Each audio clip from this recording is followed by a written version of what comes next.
Entonces,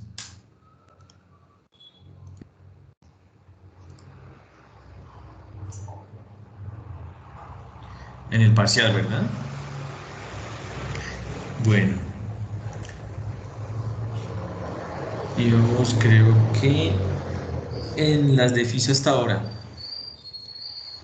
Bueno, en la 3 entonces la C a través de las aurículas hacia el nodo aurículo ventricular. 14. ¿Qué afirmación es correcta? El periodo refractario en las células musculares cardíacas es mucho más corto que su contracción mecánica. B. El potencial de acción cardíaco se propaga de una célula cardíaca a otra a través de un nexo unión comunicante. C. Las fibras de Purkinje son nervios especiales que se distribuyen el potencial de acción cardíaco rápidamente por los ventrículos. D. Las células musculares ventriculares se despolarizan de forma espontánea hasta el umbral. La permeabilidad de las células musculares ventriculares al calcio es menor durante la fase meseta del potencial de acción que durante el reposo. La respuesta correcta es la B. El potencial de acción cardíaco se propaga de una célula cardíaca a través de un nexo o unión comunicante o los discos intercalares. 15. ¿Durante qué fase del potencial de acción normal ventricular es más probable que los canales rápidos de sodio estén inactivos, los canales lentos de calcio estén abiertos y la mayoría de canales de potasio estén cerrados? A. Fase 0 o despolarización rápida. Fase 1, B, fase 1, repolarización parcial o precoz. C, fase 2 de meseta. D, fase 3, repolarización. E, fase 4 de reposo. La respuesta correcta es de la fase 3, fase de repolarización. El aumento de la frecuencia cardíaca puede ser consecuencia de A, un incremento de la actividad del sistema nervioso simpático sobre el corazón. B, un descenso anormal y rápido de la permeabilidad al potasio de las células del nodo seno auricular durante la diástole. C, un aumento rápido y anormal de permeabilidad al sodio de las células del nodo seno auricular durante la diástole. D, un descenso de la actividad parasimpática sobre el corazón. E, todas las anteriores son correctas. La respuesta es la E, todas las anteriores son correctas. En el ciclo cardíaco normal, A, la sístole y la eyección ventricular empieza al mismo tiempo. B, el segundo tono cardíaco coincide con el comienzo de la relajación isovolumétrica. C, la presión ventricular izquierda más elevada se alcanza justo cuando se cierra la válvula aórtica. D, la presión aórtica es máxima al comienzo de la sístole ventricular. E, la sístole auricular. La respuesta correcta es el segundo tono cardíaco coincide con el comienzo de la relajación isovolumétrica. ¿Cuál de las siguientes afirmaciones es cierta? La estimulación simpática produce el aumento del volumen telesistólico ventricular. Un incremento de la precarga ventricular produce una disminución del volumen telediastólico ventricular. Un aumento de la contractibilidad ventricular produce un aumento de la duración sistólica. D, un aumento de la contractibilidad ventricular produce una disminución del trabajo externo del corazón. E, el marcapaso cardíaco a altas frecuencias origina una disminución del volumen sistólico. El tiempo necesario para la conducción del potencial de acción cardíaco a través del nodo auriculoventricular es aproximadamente igual al intervalo RR, intervalo PR, intervalo ST, intervalo PP, intervalo QT. La respuesta correcta es intervalo PR. La onda T en un electrocardiograma normal es siempre negativa, B siempre positiva si la onda R es positiva, C también conocida como potencial del marcapasos, D producida por el retraso entre la despolarización auricular y ventricular, E producida por la repolarización ventricular. La respuesta correcta es E, producida por la repolarización ventricular.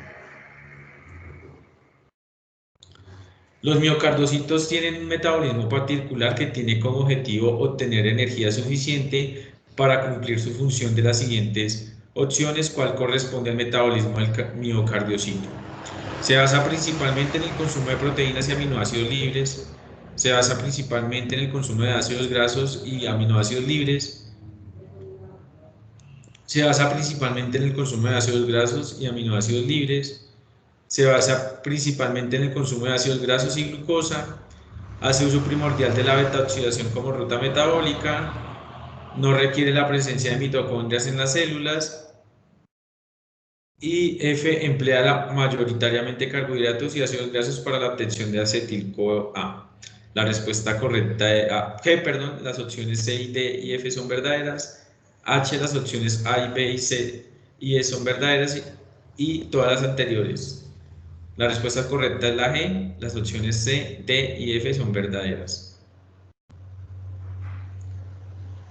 La principal ruta de obtención de energía en el metabolismo del eritrocito es A. Glucólisis anaeróbica de carbohidratos. B. Glucólisis aeróbica de carbohidratos. C. Beta-oxidación de ácidos grasos.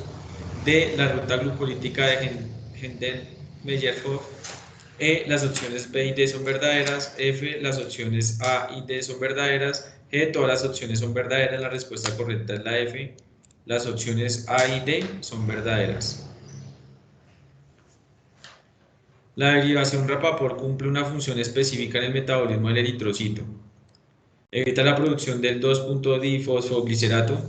B. Permitir y controlar la producción del 2,3-difosfoglicerato. C. Garantizar la distribución de oxígeno en los tejidos. D. Las opciones A y C son verdaderas. E. Las opciones B y C son verdaderas. La respuesta correcta es E. Las opciones B y C son verdaderas. Partiendo del ácido estiárico, ácidos grasos saturados de 18 carbonos, calcule la cantidad equivalente a las moléculas de ATP producida por la ruta metabólica estudiada en clase. Tenga en cuenta la siguiente información y la respuesta correcta es A, 120 ATP.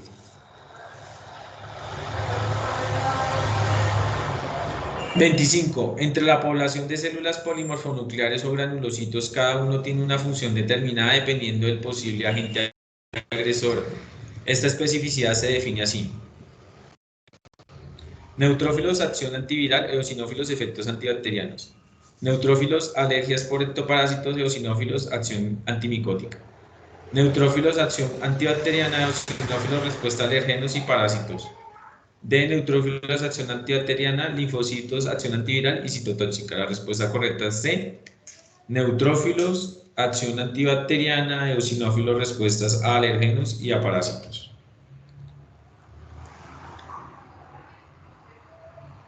El corazón se compone de 3 capas y un saco membranoso que la recubre.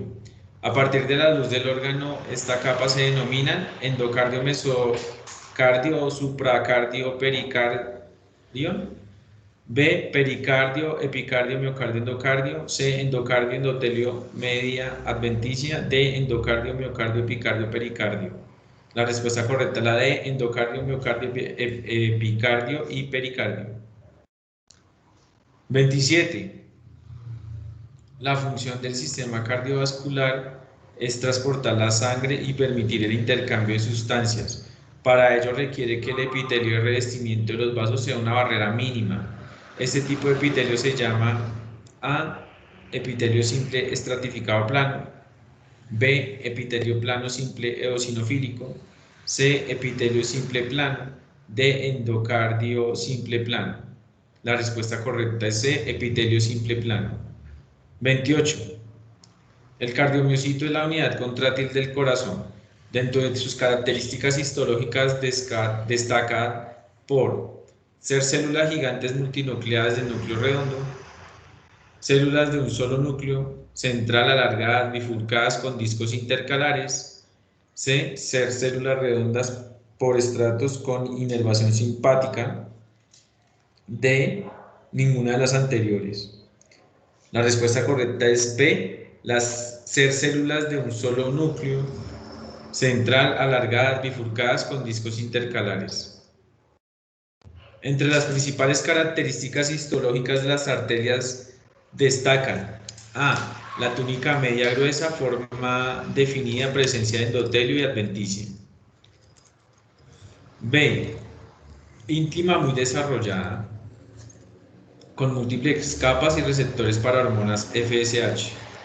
Túnica media delgada con epitelio estratificado y zona de engrosamiento de la serosa. De todas las anteriores, la respuesta correcta es la A. Túnica media gruesa, forma definida, presencia de endotelio y adventicia. 30. Los linfocitos son responsables de la inmunidad de memoria y la síntesis de anticuerpos. En el caso de los linfocitos B, cuando se diferencian y sintetizan inmunoglobulinas, pasan a llamarse A. Linfocitos B, NK, B. Células plasmáticas, C. Inmunocélulas, D. Linfocitos T. La respuesta correcta es B. Células plasmáticas.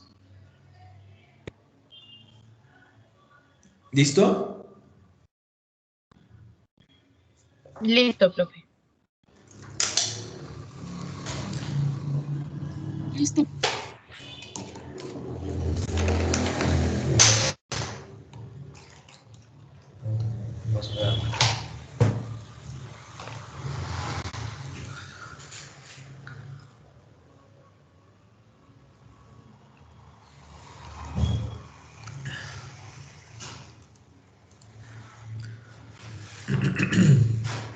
Listo.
¿Estamos viendo? Sí, profe. Listo. Entonces, calcio y fosfato y su relación con el hueso.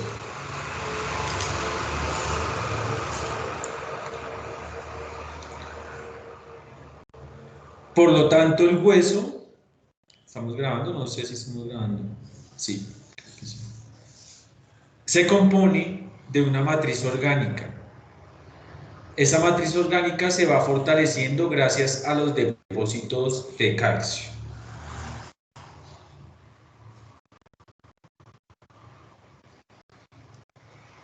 El hueso compacto está compuesto el 30% por la matriz orgánica y el 70% por sales.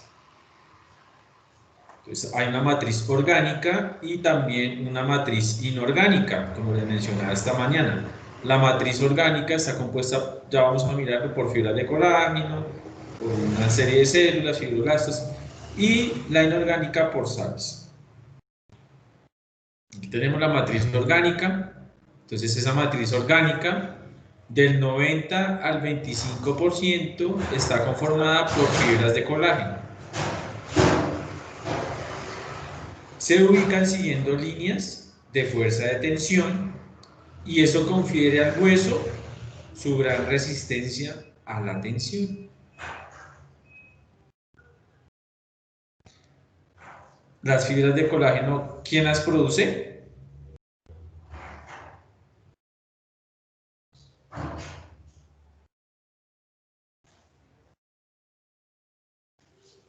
Los fibroblastos, no se les vaya a olvidar.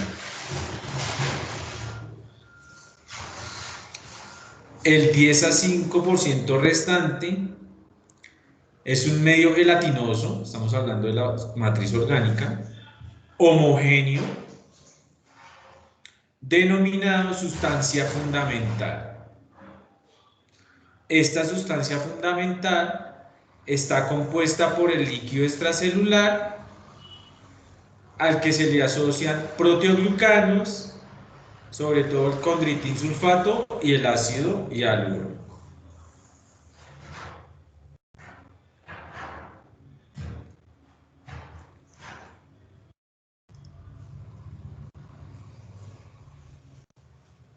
Entonces vemos esa composición del hueso,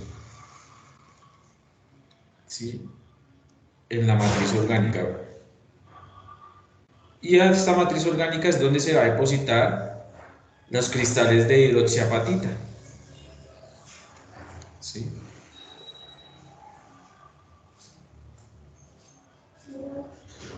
Aquí está, su función es controlar el depósito de sales de calcio. Entonces, hay veces que esta conformación del hueso uno la puede dar el ejemplo popular como un muro. Entonces, un muro, para poder levantar un muro se necesitan los bloques o los ladrillos que van a ser los depósitos minerales y se necesita una sustancia pues que permita que éste se adhiera, ¿sí? Ese sería el cemento, ¿sí? Que es esta matriz orgánica.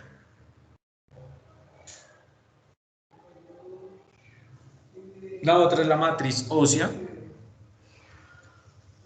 o inorgánica. Esa le proporciona las características y propiedades específicas al hueso, ¿sí? Son los depósitos minerales. Esta matriz ósea está compuesta por un material orgánico que son fibras de colágeno, proteínas óseas y proteoglicanos y un 65% por minerales y sales inorgánicas.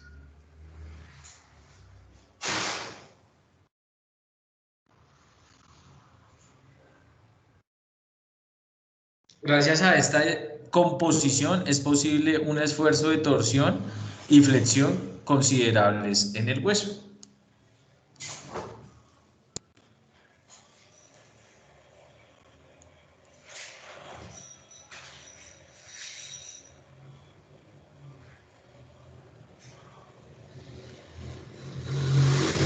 Sales óseas.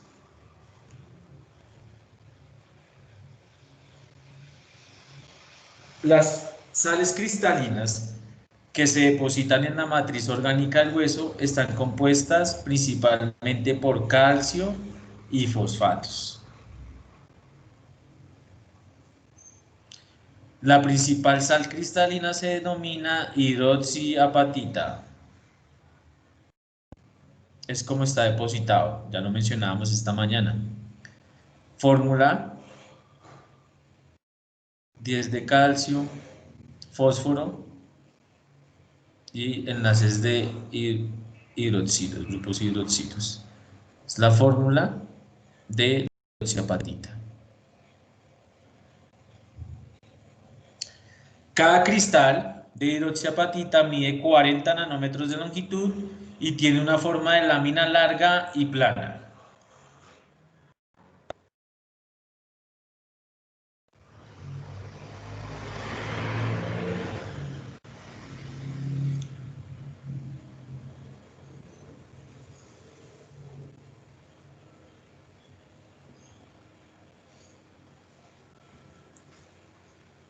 Resistencia del hueso a la tensión y a la compresión.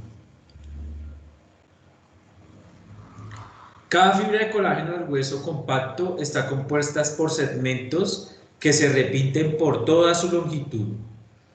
Los cristales de hidroxiapatita están situados sobre cada segmento de la fibra de colágeno y están ligados a ella. ¿Sí? Entonces sobre el colágeno siempre se va a pegar la hidroxiapatita, entonces por eso es el ejemplo del muro. Uno echa el cemento y después coloca el ladrillo. Coloca otro cemento y coloca otro ladrillo, y así sucesivamente hasta que va formando el muro. Prácticamente ocurre lo mismo con el hueso y con la disposición de las fibras de colágeno y los minerales de hidroxiapatita.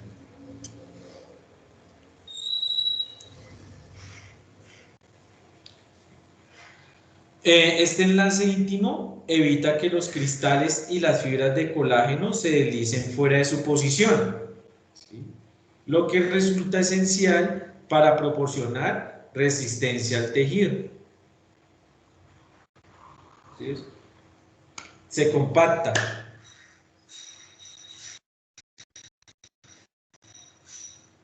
Eso está compactado, ¿sí? Como un muro. Por eso les daba el ejemplo del muro.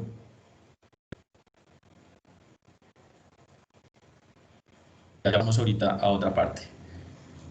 El segmento de las fibras de colágeno se unen entre sí y los cristales de hidroxiapatita se superponen como los ladrillos en una pared. Las fibras de colágeno de los huesos, como la de los tendones, tienen una gran resistencia a la tensión, mientras que las sales de calcio muestran gran resistencia a la compresión.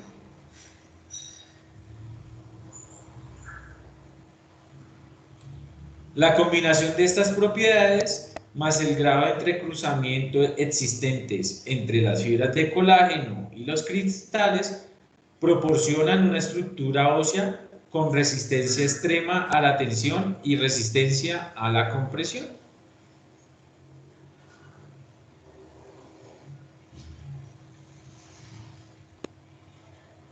Ese es el resumen prácticamente de la composición mineral del hueso y de todos sus componentes. ¿Preguntas hasta ahí?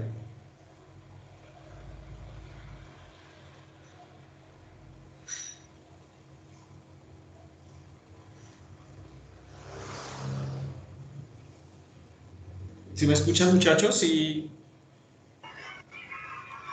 ¿No hay preguntas o sí hay preguntas? No, profe, por ahora no. Listo. Listo. Ahora pasamos a una porción celular del hueso. Vamos entonces a tener una porción externa y una porción interna, ¿sí? Acuérdense la clasificación del hueso, el hueso compacto y hueso trabecular, ¿sí? En la porción del hueso compacto, que es donde más se va a mantener o donde más va a estar los cristales de hidroxiapatita y esas ostionas, ¿sí? Ya más organizadas, se va a llevar a cabo la diferenciación celular y los procesos de resorción y reabsorción ósea, ¿sí? Por lo tanto, tenemos que tener en cuenta los orígenes de las células para ver su diferenciación, ¿sí? Hay unas células mesenquimatosas, unas células de stem. Esas células mesenquimatosas, por estímulo, va a dar origen a una célula progenitora, ¿sí? Esa célula progenitora seguidamente puede generar la producción del osteoblasto, ¿sí? Y el osteoblasto va a diferenciar, él decide, o dependiendo del estímulo, en células del periósteo, células limitantes del periósteo, células limitantes del endosteo y osteocitos, ¿sí? Un osteoblasto prácticamente maduro puede decirse que es el osteocito. Y el osteocito es el que está formando esas lagunas que va a permitir la nutrición o que va a permitir el mantenimiento de las ostiones o del ostión. Por lo tanto, el osteoblasto, mira, puede dar origen a células del periósteo, células del endosteo y a los osteocistos. Todos son provenientes de las células mesenquimatosas, células de Sten. Por otro lado, los osteoclastos provienen de las células progenitoras o de las células formadoras de colonias de granulocitos monocitos.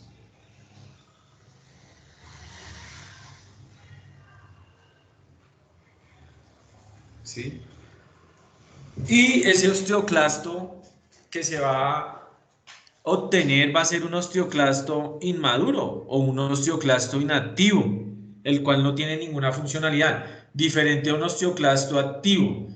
Ahorita vamos a ver que para la activación de este osteoclasto está involucrado por la PTH y la vitamina D, ¿sí? Y lo que hace es que va a permitir que salgan unas microvellosidades a nivel del hueso, ¿sí? Adelantándonos un poco, este osteoclasto aumenta de tamaño, saca unas microvellosidades, tiene unas proteínas de anclaje a la superficie del endostio, del hueso por la parte del endostio, ¿sí? L-caderina, que son esas proteínas de anclaje, y esta va a ser muy rica en una enzima que se va a llamar la anhidrasa carbónica. ¿Dónde hemos visto anhidrasa carbónica, muchachos?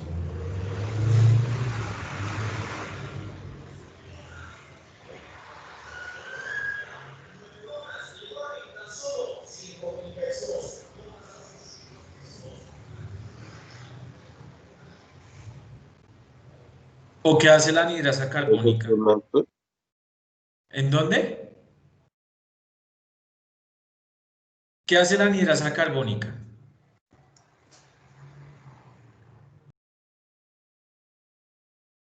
Esto es muy importante para la activación, para el trabajo que va a llevar los osteoclastos activos, que es la resorción ósea, que es sacar calcio del hueso en un momento donde hay hipocalcemia. Entonces, recuerden que la anhidrasa carbónica va a disociar el CO2 y el agua y va a generar ácido carbónico que finalmente va a generar bicarbonato y el hidrogenión, ¿sí? ¿Por qué? Porque es que esta resorción ósea llevada a cabo por el osteoclasto también va a influenciarse o a verse o su actividad de ácido va a estar dada por el ácido clorhídrico. Entonces no vamos a solamente escuchar el ácido clorhídrico a nivel del estómago, sino también a nivel de la resorción ósea.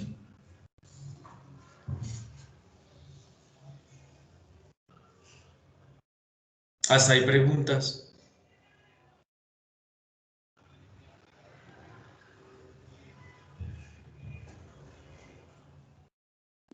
No, profe.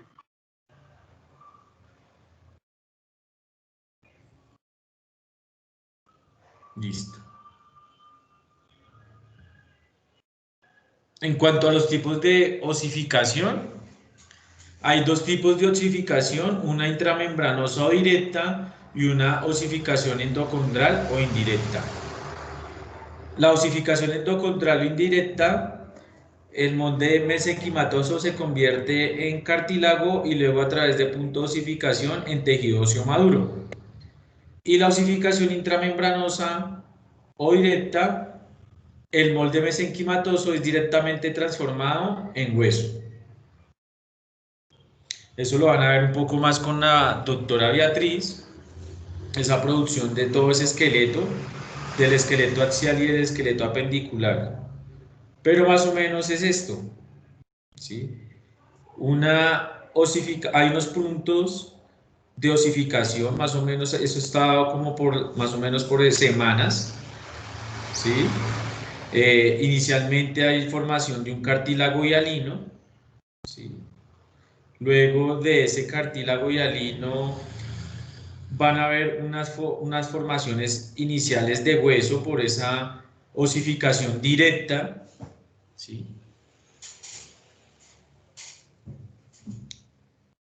Y empieza a formarse también una calcificación a partir de ese cartílago, ¿sí?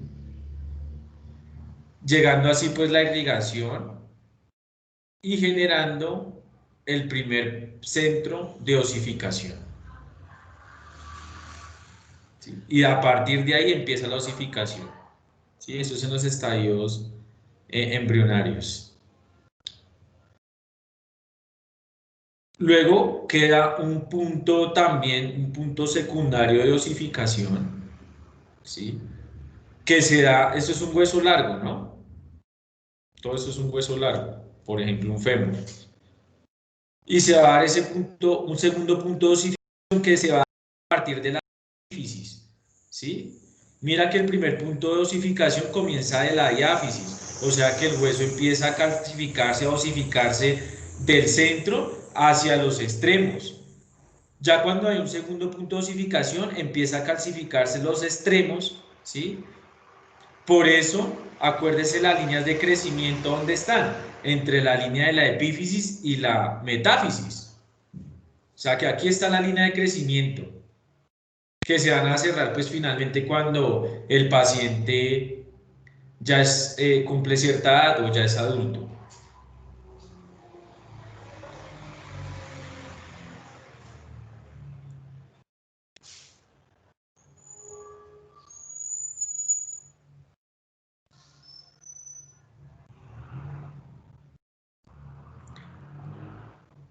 Listo. En cuanto a la remodelación ósea, ¿cuándo se estimula esta remodelación ósea? Cuando se baja el calcio.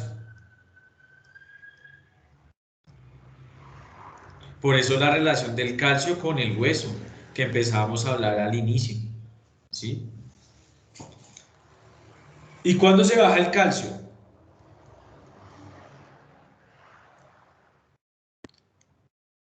Recuerden que cuando baja el calcio en sangre se llama hipocalcemia. Entonces, este calcio se baja cuando hay un déficit nutricional,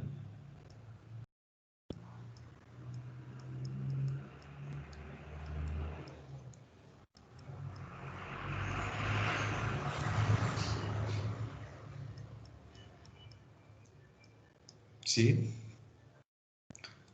Cuando hay problemas en la absorción de calcio,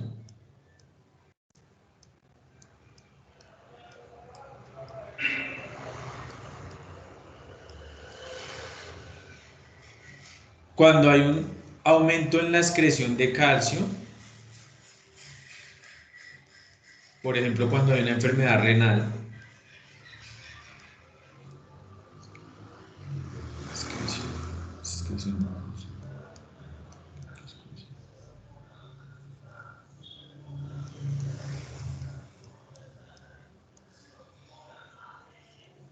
y cuando hay trastornos en los cuales se aumente la demanda de la utilización del calcio. Cuando hay un aumento en la demanda.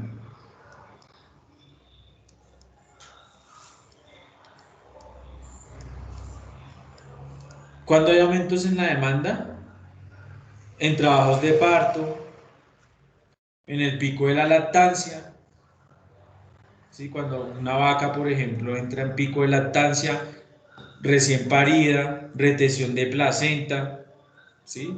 Lo más probable es que esa vaca entre en hipocalcemia postparto, ¿sí? Y como les digo, vamos a ver esa vaca caída, esa vaca que los miembros anteriores están doblados, pero es una vaca que posiblemente siga activa, que esté comiendo, dependiendo de esa hipocalcemia, ¿sí? Obviamente que hay otras alteraciones que van a cursar con hipocalcemia, ¿sí? Por ejemplo, una falta de luz ultravioleta.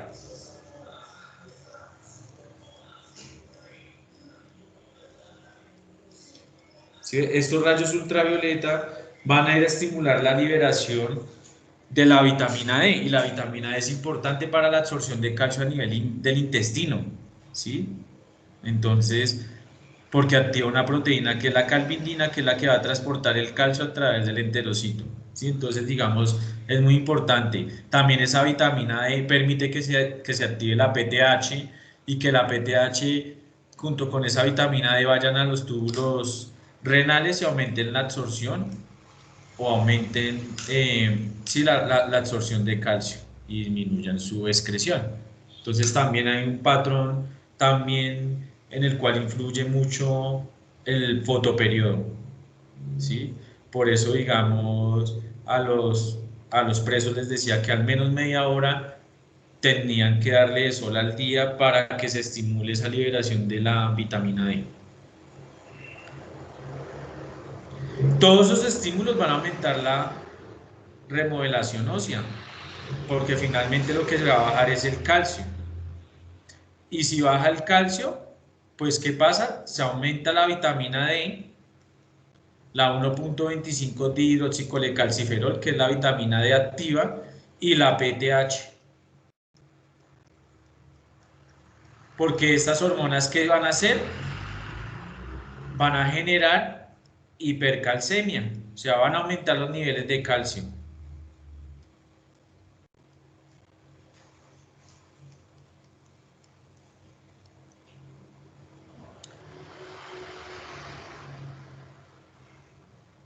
¿Sí? Contrario, o sea, cuando los niveles de calcio están aumentados en un paciente por hipercalcemia, ¿sí? Contrario, lo va a controlar una hormona que también está relacionada, que es una hormona que va a generar hipocalcemia, que va a ser la calcitonina.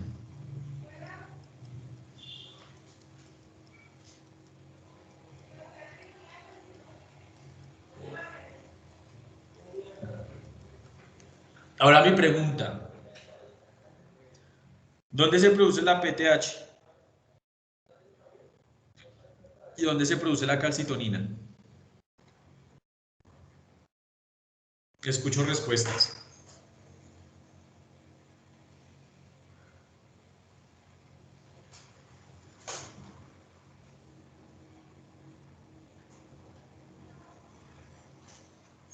Profe, la PTH no se produce en las glándulas paratiroides.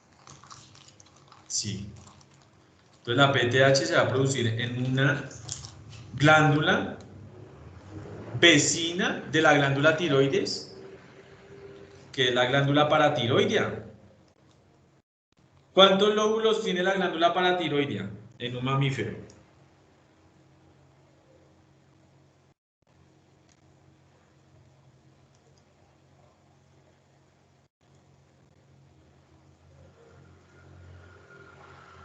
Cuatro lóbulos. Dos anteriores, izquierdo y derecho, y dos posteriores, izquierdo y derecho. ¿Y dónde se produce la activación de la vitamina D? ¿O cómo se produce la vitamina D?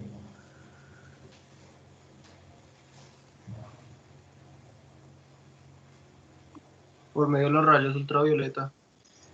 ¿Y qué pasa con los rayos ultravioleta? Producen la activación del calcio, si no estoy mal. No. ¿Qué hacen los rayos ultravioleta? ¿A quién estimulan? ¿A las células? ¿A cuáles células? Las que son fotorreceptoras. ¿Fotorreceptoras? O sea, estimula a los conos y los bastones de la retina.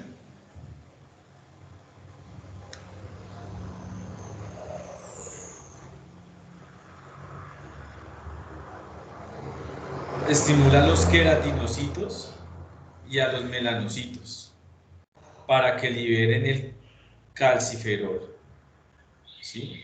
Luego ese calciferol va al hígado y en el hígado se activa o se transforma en 25 dihidroxicalciferol y luego tiene que ir al riñón y en el riñón se van a activar a 1.25 dihidroxicolecalciferol, ¿sí ves? Entonces vemos a varios órganos involucrados. El hígado sirve como almacenamiento de la vitamina D también, inactiva, pero necesita la activación en el riñón, porque si no, no va a ser funcional. ¿Sí ves? Entonces, pacientes que tengan enfermedades renales van a tener también problemas con la activación de la vitamina D. ¿sí?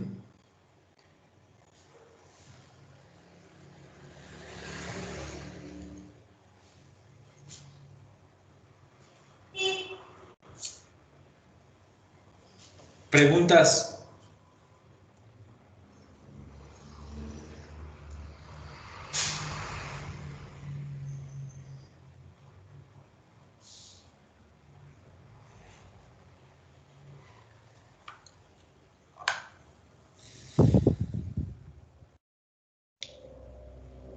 Bueno, aquí tenemos la imagen de la histología de Ross, en la cual pues nos muestran un osteoclasto activo, ¿sí? Esta foto es muy importante para mirar el momento de la resorción ósea. ¿Cómo se genera esa resorción ósea? O sea, cómo este osteoclasto va a liberar una serie de enzimas, una serie de ácidos para que degrade el hueso, ¿sí? Y que el calcio pueda salir al torrente sanguíneo para aumentar los niveles de calcio en sangre, ¿sí? Es una gráfica a grandes rasgos y nos muestra entonces la anhidrasa carbónica, mira la acá, muy importante. Una célula rica en esto. Acuérdense que si maneja CO2, finalmente también va a estar en el glóbulo rojo. Yo ahorita les pregunté que en qué célula lo habíamos visto y lo habíamos visto el bloque pasado en el glóbulo rojo. ¿Sí? Acuérdense que la forma en que se transporta el CO2 es mediante la carboxihemoglobina, en la cual interviene la anhidrasa carbónica tipo 2. ¿Sí?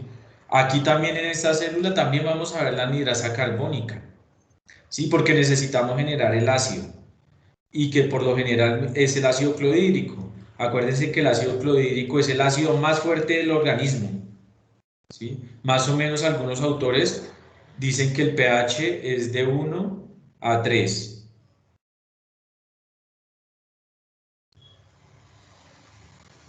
¿Sí? Entonces, ahorita vamos a ver cómo esta activación, cómo se activa este osteoblasto, y cuando se activa el osteoblasto pues aumenta de tamaño y empieza a generar unas prolongaciones a las cuales lo vamos a llamar borde de cepillo. Similares, ¿por qué borde de cepillo? Porque son similares al epitelio de la mucosa intestinal que tiene los cilios de absorción, ¿sí? Entonces son similares esos cilios y por eso también lo llaman borde de cepillo. Y en esos bordes de cepillo pues vamos a ver que van a haber unos diferentes canales o unos diferentes transportadores para liberar el cloro y el hidrógeno que van a formar, que su disociación formaría entonces ese ácido clorhídrico, ¿sí? Vemos que hay unas proteínas de adherencia o de adhesión, ¿sí? A unas integrinas hacia el hueso, ¿sí? Muy importante porque va a mantener esa porción del hueso. ¿Qué pasaría entonces cuando está aumentado esta resorción osteoblástica? Pues detrás de este osteoclasto viene un osteoblasto, ¿sí? Entonces funcionan como, por ejemplo, unas máquinas de esas para echar las carreteras, ¿sí? Una va haciendo hueco y otra va tapando detrás. Sí, es similar. No crean que se va a generar ese hueco y se deja así. No. Detrás de ese osteoclasto vienen unos osteoblastos tapando o generando otra vez ese depósito. Obviamente que cuando hay un aumento o un aumento en esa osteoclastogénesis, en ese remodelado óseo, por ejemplo, en algún problema de pacientes, vamos a generar lo que les explicaba esta mañana, una osteoporosis o un raquitismo, que también se presentan en los animales, ¿sí?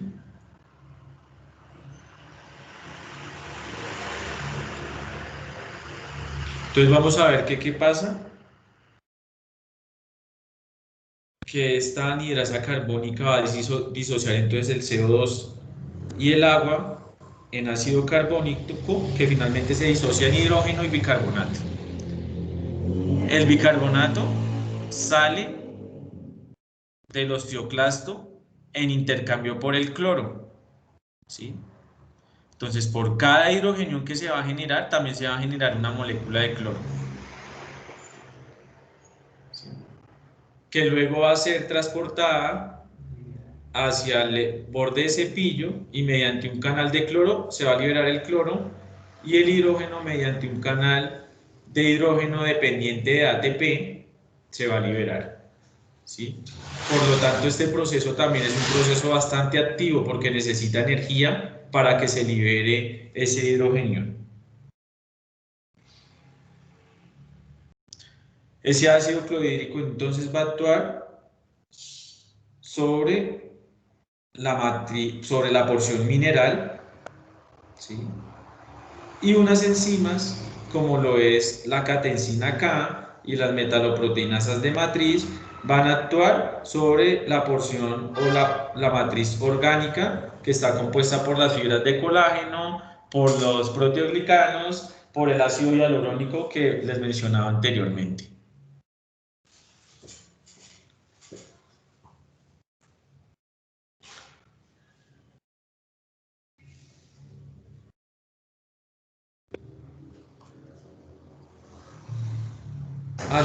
¿Y dónde se produce entonces la calcitonina?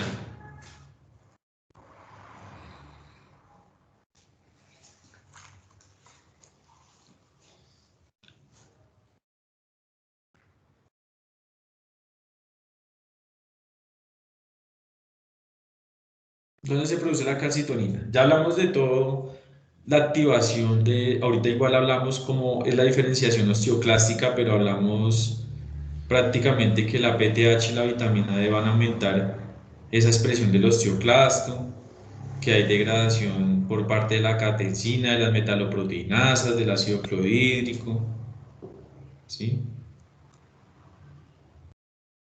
Ahora la pregunta es, esta calcitonina que detiene todo este proceso, hace todo lo contrario a lo que hace la PTH y la vitamina D, ¿dónde se produce?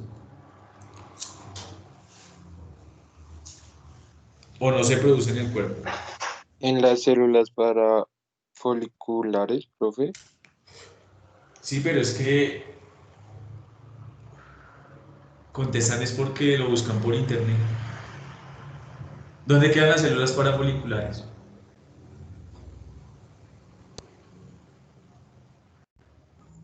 En la glándula tiroide, profe. En la glándula tiroides. Bien, están volando. ¿Y cuántos lóbulos tiene la glándula tiroides? ¿Y en dónde está ubicada? ¿Y cuál es la diferencia entre un pequeño animal y un equino o un burro?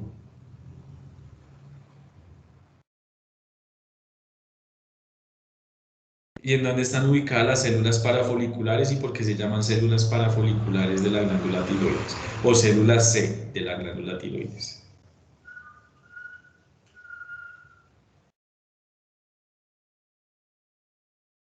Porque ¿qué células componen la glándula tiroides?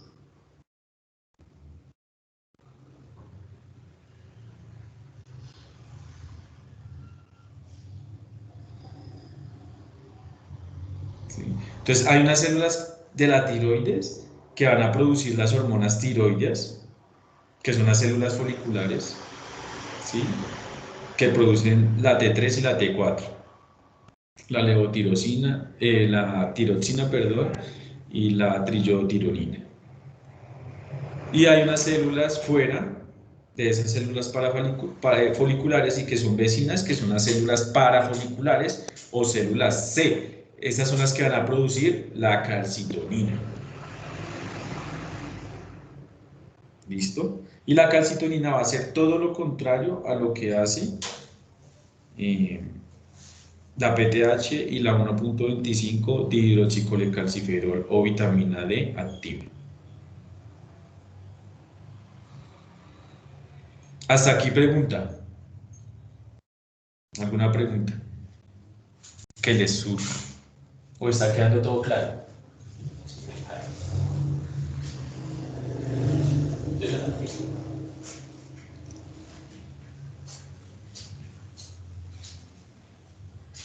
Muchachos. Profe, a mí no me quedó claro sobre la última, la calcitolina, ¿eso? La calcitonina. ¿Qué no te queda claro? O sea, no, o sea, como que no entendí el funcionamiento en sí de esa. Hace todo lo contrario a lo que hace la PTH y la vitamina D. Entonces, digamos, se libera cuando hay hipercalcemia. Entonces, si hay hipocalcemia, ¿quién se libera? La vitamina D y la PTH. Y si hay hipercalcemia, o sea, si aumenta el calcio, ¿quién se libera? La calcitonina. Y la calcitonina lo que inhibe la absorción a nivel intestinal, aumenta la excreción de calcio a nivel de los túbulos contorneados en el riñón, ¿sí? Inhibe la osteoclastogénesis, hace todo lo contrario.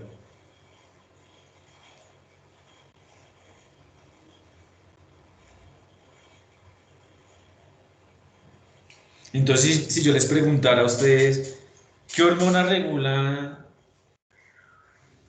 la formación o qué hormonas regulan los niveles de calcio en sangre? ¿Ustedes qué me dirían?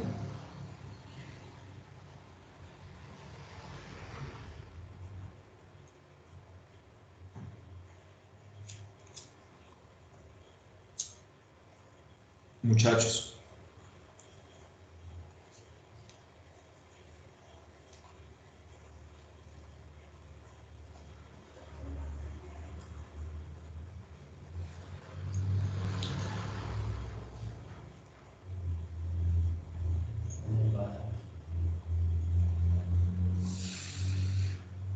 Pues la PTH,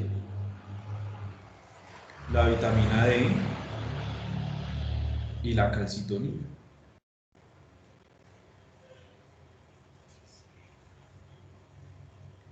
¿Sí? Pero pues más adelante vamos a ir viendo que también para esa mineralización ósea y para ese cambio normalmente, porque recuerden que el hueso es el órgano que más sufre remodelaciones durante toda la vida, ¿sí? Es de los órganos que más se está remodelando, ¿sí? Entonces por eso esta activación de estos osteoclastos siempre se van a llevar a cabo para mantener la regulación o la homeostasis o el equilibrio del calcio y las funciones fisiológicas. Por eso hablábamos que el calcio es muy importante.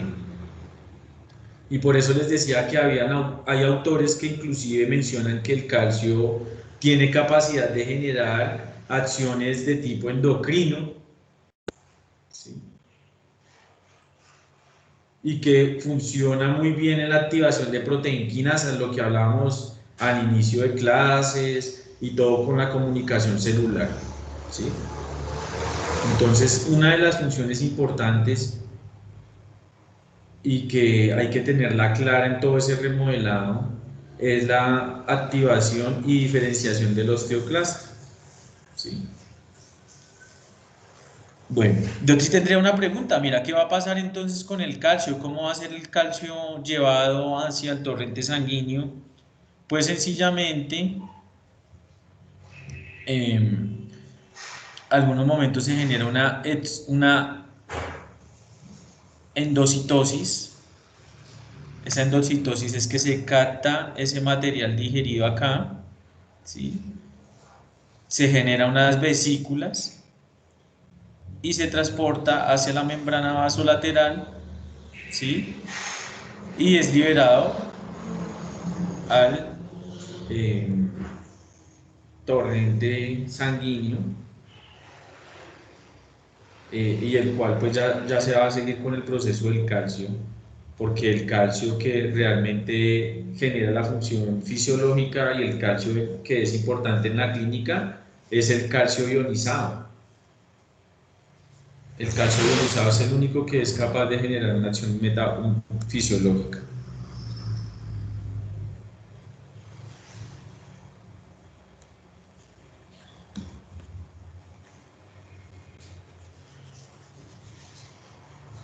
Preguntas.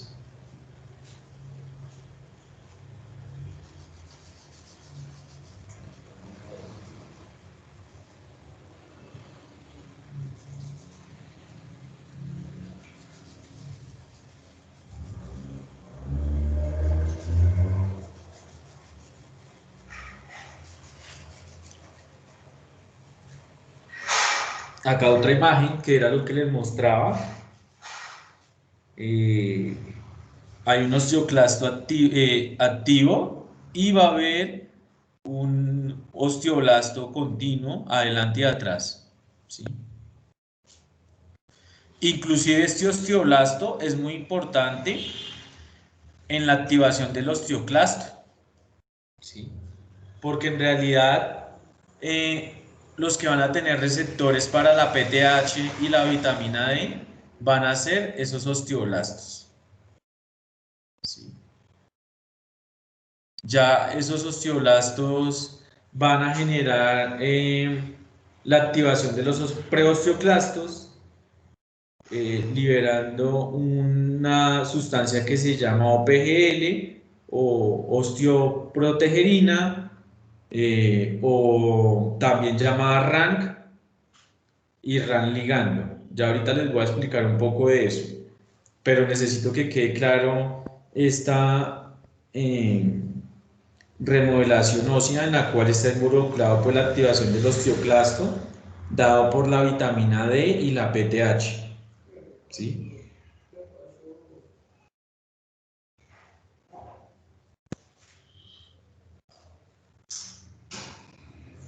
Que finalmente esa activación va a permitir, como les expliqué anteriormente, la liberación de ácido y la liberación de unas enzimas que van a degradar la matriz osteoide.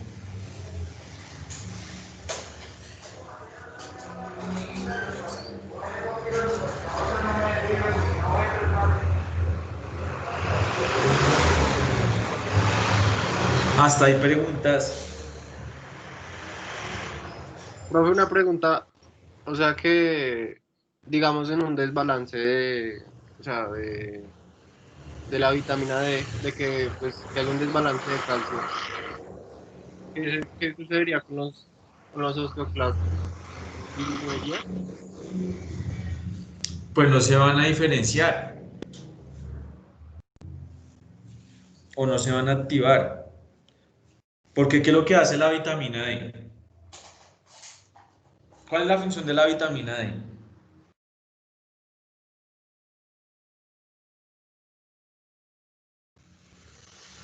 Pues activar el calcio. Activar el calcio. ¿Y cómo activa el calcio?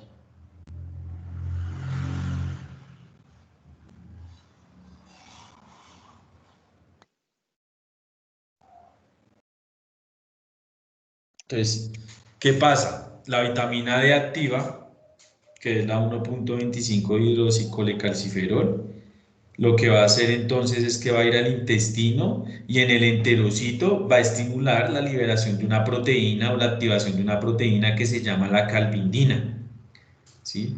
Y esa calvindina va a permitir la absorción de calcio a través del enterocito, porque es que la absorción de calcio a través del enterocito es difícil porque el calcio es un ion divalente. Entonces, como el calcio es un ion divalente, su absorción no se va a dar tan fácil con como el sodio, ¿sí? Entonces necesita esa proteína calvinina para que se aumente la absorción a nivel intestinal. Entonces, una de las funciones de la vitamina D es, uno, la absorción, aumentar la absorción de calcio a nivel intestinal, ¿sí? Por eso es que es tan difícil, digamos, cuando usted le dice, no, le vendo el caltrate. ¿sí? Para las mujeres que es después de la menopausia que empiezan a generar osteoporosis. ¿Sí has escuchado las propagandas? Sí, profe. ¿Tú qué crees? ¿Que ellos están, digamos, o antes en el pasado que o no sé si es de la vitamina D, pero digamos, si tú crees si solamente dieran el calcio, ¿tú qué creerías que pasaría con la absorción a nivel intestinal? ¿O cuándo ese calcio se absorbe? ¿Tú qué me dirías? Pues la absorción sería, en los enterocitos sería más complicada, ¿no? ¿O me están engañando? ¿O usted dirías, o tú dirías, no, ese calcio sí va a solucionar el problema? No, no lo solucionaría. ¿O tú qué opinas?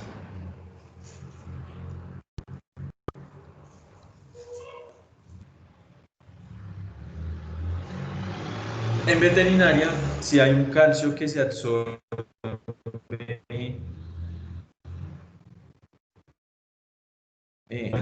un calcio que también tiene vitamina D3, ¿sí? Entonces eso también aumenta la absorción de calcio en los productos veterinarios. Pero digamos, esa es una de las acciones de la vitamina D. ¿Cuál otra acción? Estimula la liberación de la PTH. ¿Sí? Y al estimular la acción de la PTH, va a estimular la absorción de calcio a nivel de los túbulos contorneados. Entonces, aumenta la absorción a nivel renal. Y también ayuda, ¿cómo lo hace? También ayudando a la diferenciación del osteoclasto. ¿Sí? Para sacar el calcio del hueso y ponerlo en sangre y aumentar los niveles de calcio en sangre. Por eso la PTH y la vitamina D son las hormonas que se liberan en casos de hipocalcemia.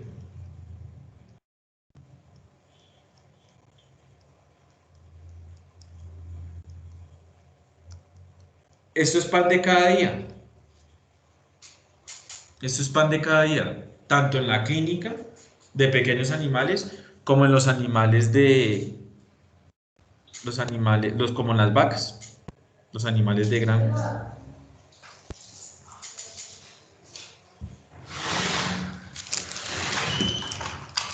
¿Sí? ¿Qué pasa? Les voy a dar un ejemplo de la práctica en el bovino, muchachos. Entonces, la práctica del bovino, usted tiene el bovino, y el bovino, eh, el mayor bien. De parte del paisaje está muy depurado. Espérenme un segundo, muchachos. Yo quería, lo trajo el paisaje. Pues si lo trajo el paisaje. Sí. Sí. Bueno. ¿Qué pones? 25, sí, son.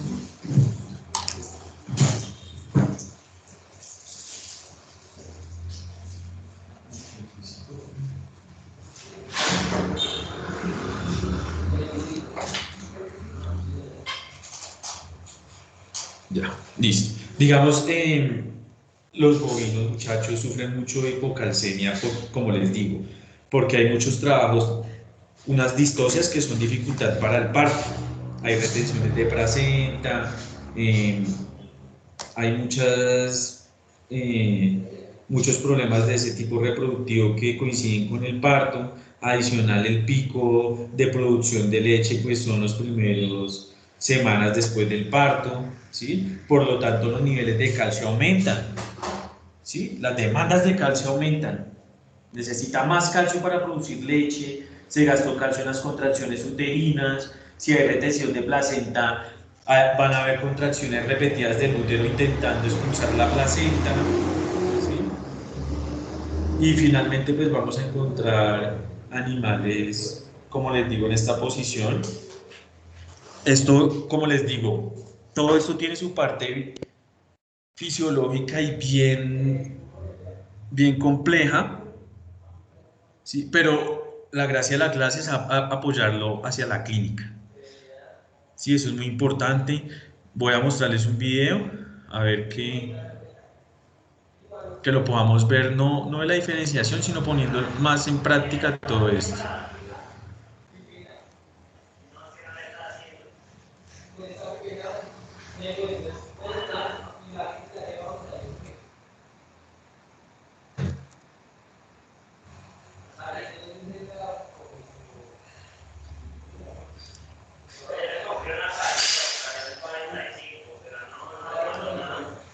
Ahí vemos la pantalla, ¿no? ¿O se quedó en la presentación? Profe, No, no sé. profe, ya No, no se profe, ve no. nada. Listo, tranquilos. Esperen un segundito entonces.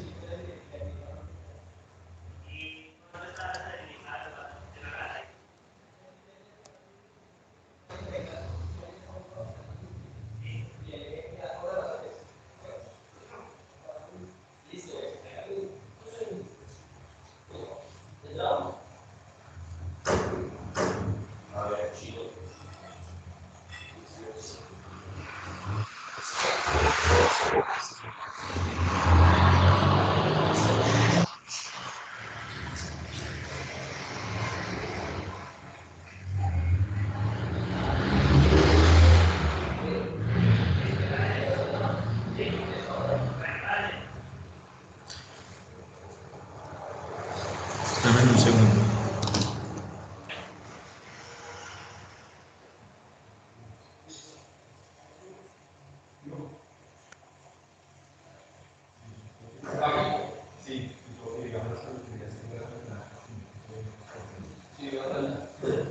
Listo. Nosotros le vamos a ver esto.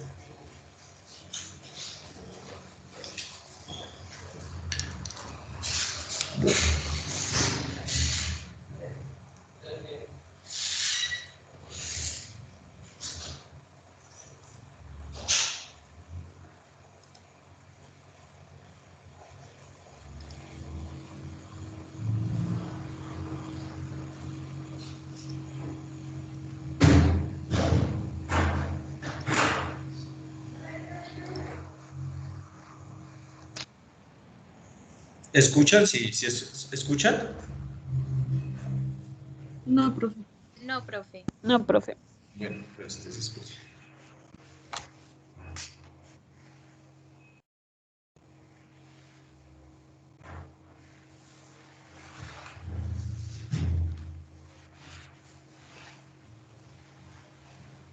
Pero en la pantalla. Sí, profe. Sí, profe.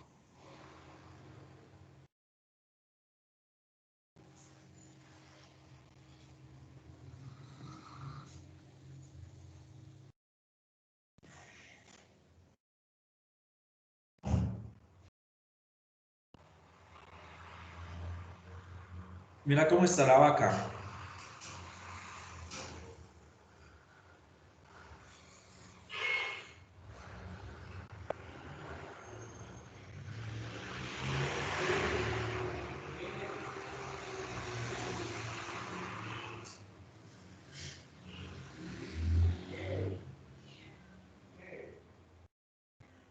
¿Ustedes qué pensarían si eran una vaca así?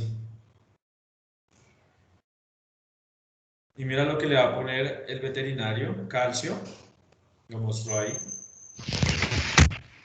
gluconato de calcio por lo general. Ay, ella me manda los cables por otra parte. Ay, que me hizo el cargador del computador. Ay, me gusta que haga SEO, pero no.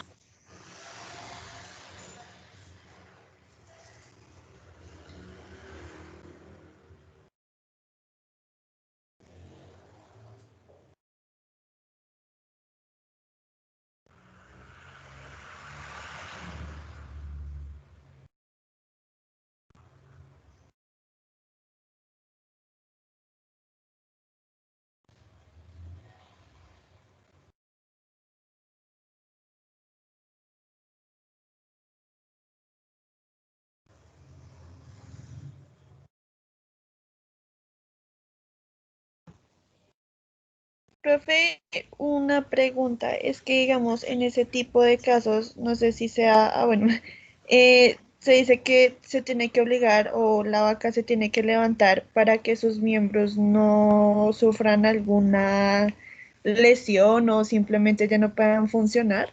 No sé si estoy en lo correcto. No, ¿tú por qué crees que tienen que incorporar al animal lo más antes posible? Es que es para que los miembros no... Ay, es que no sé Mira, cómo la vaca explicar. se levantó. Sí, es como para que no se atrofien. No, porque eso es agudo. ¿Cómo se va a atrofiar un músculo en 1 hora, 2 horas? No, es que por eso te digo, si es en ese tipo de casos, sí puede pasar eso. No, el animal se tiene que involucrar lo antes posible, es para evitar el timpanismo, porque se genera una atonía ruminal y el rumen se empieza a inflar. Miren, muchachos, vamos a ver otra vez el video. Veamos cómo está el animal. Quiero que lo vean muy bien. Mira el animal cómo está. No se puede incorporar. Miren.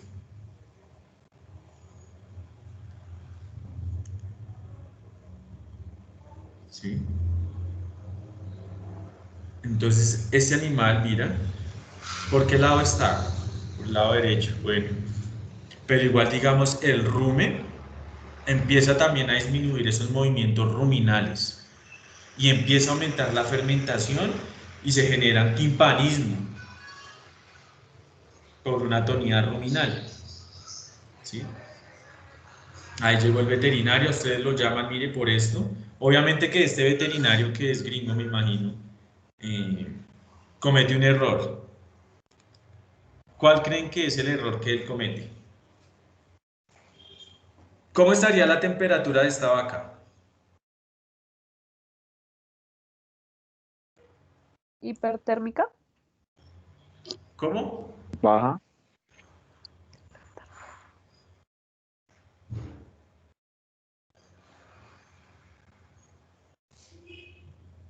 ¿Cómo creerían ustedes que sería la temperatura?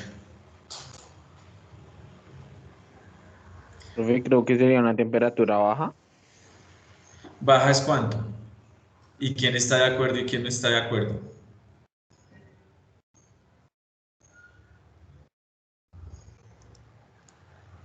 Veamos cuál es el error del veterinario, a ver si ustedes lo cachan.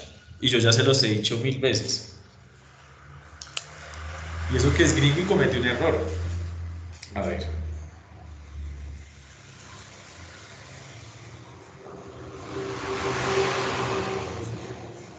El calcio, bien. Por lo general es gluconato de calcio.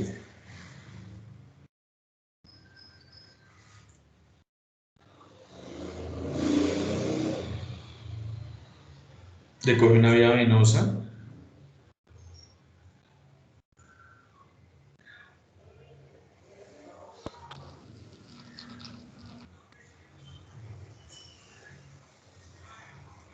Y el primer error que comete él es bajar el calcio rápido.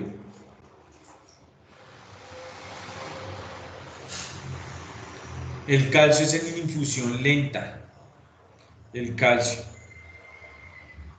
Porque si usted lo pone a bajar rápido, imagínese qué va a pasar.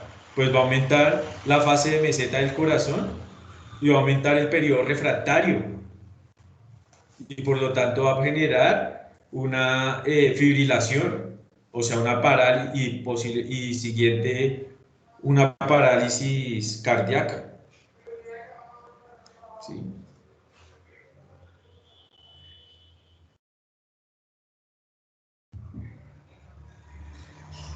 Se para el animal, mira, ya el animal ya solo le está ayudando.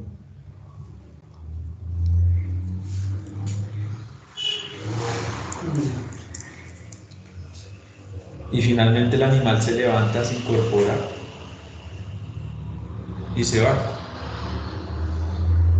5 minutos después, miren, como si nada. Mira que igual todavía tiene movimientos involuntarios. Mira los movimientos que genera acá.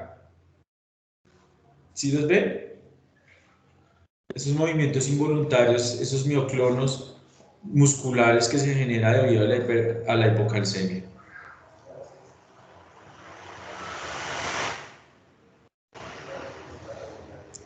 ¿Sí?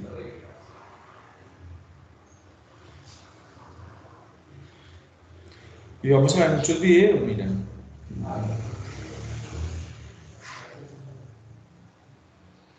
No sé no sé cuál,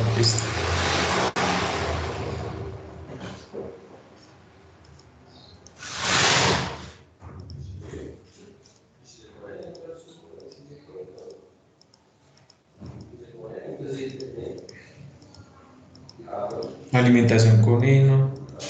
A ver si muestran. Yo quiero es que muestren ese el video cómo está el animal. ¿Sí? Bueno, en vaca caída pues ya lo vimos ahí. Ahora lo quiero ver en perra.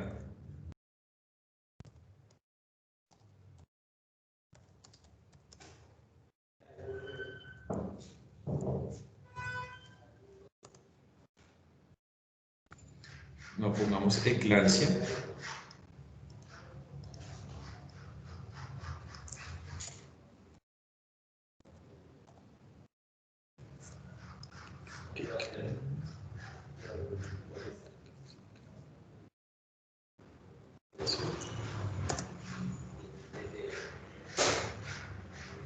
Entonces mire cómo te va a llegar el perro. Yo creo que acá lo va a arrojar el video, no sé.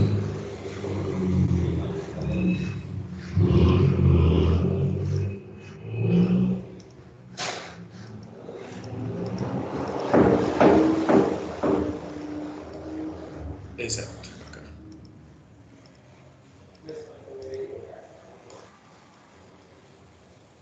Mira cómo llegó el paciente.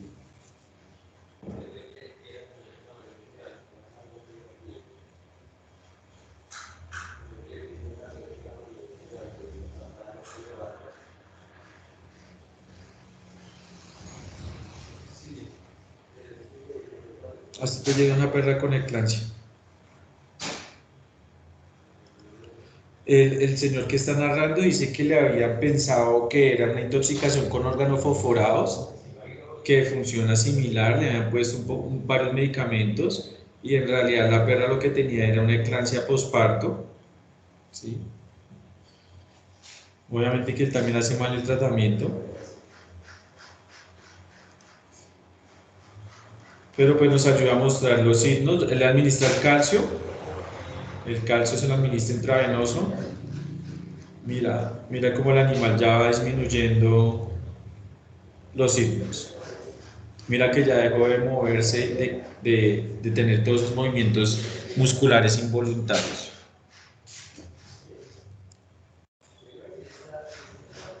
¿Cómo está la temperatura de este perro? De esta perrita. Mira. Está Ahí ya elevada. Elevada. Es una temperatura elevada. Por eso se llama eclampsia o fiebre de leche en la vaca o fiebre postparto.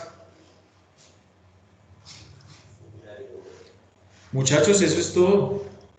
Dejemos ahí. Siempre invitándolos a que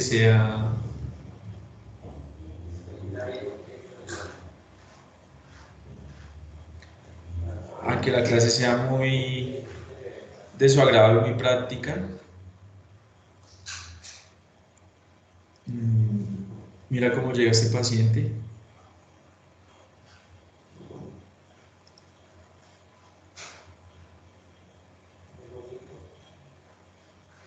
Mira cómo genera sus movimientos involuntarios. Ya yo creo que ya le dieron el calcio. Mira, esta producción de leche asociada. Le habían hecho una cesárea, mira. Los exámenes, mira, este es de por allá de otro país.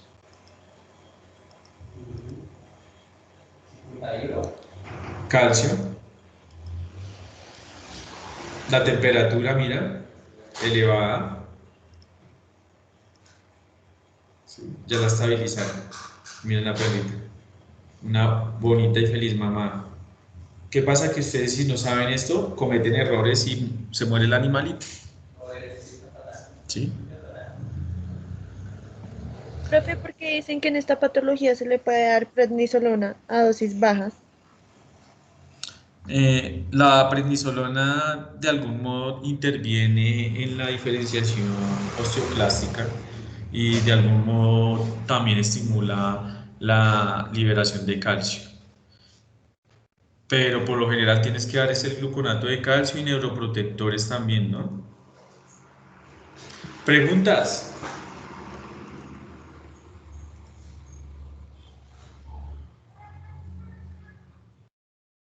¿Dudas? ¿Inquietudes?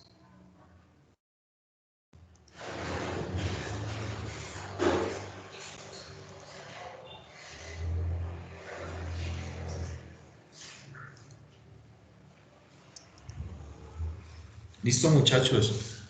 Cualquier cosita yo los voy a estar molestando. Los voy a estar molestando para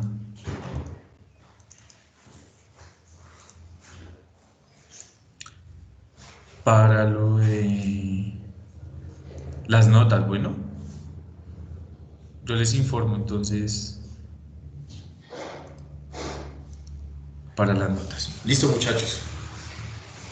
Cualquier cosita me escriben, me llaman. Están 29, pero ya descargué la lista. Gracias. Bueno, profe, muchas gracias. Listo, espero pues les hayan entendido algo, no sé. Intenté, pues esto es un tema siempre bastante denso. Falta contracciones y ya después terminar de asociarlo con el sistema nervioso. La invitación es a estudiar. Feliz fin de semana. Dios los bendiga. Gracias, profe. Bueno, chao. Gracias, profe, igualmente. Gracias, profe.